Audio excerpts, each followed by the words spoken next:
How to easily set up remote desktop on Windows 10.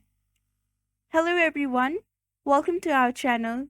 Today in this video, we will be discussing how to easily set up remote desktop on Windows 10. So now let's get started.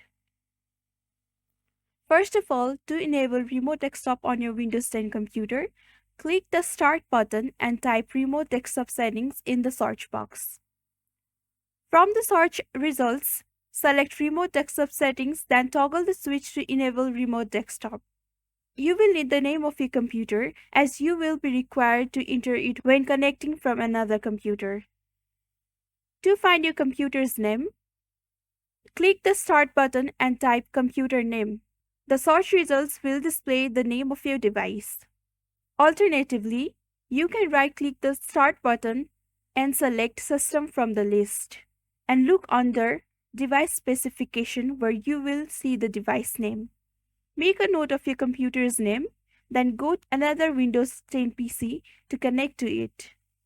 On that PC, click the Start button, type Remote Desktop in the search box, Remote Desktop Connection from the results.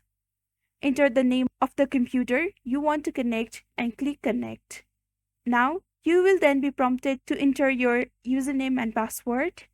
After entering the required information, you should successfully connect via remote desktop.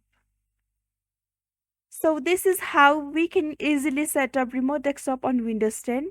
I hope you found this video helpful.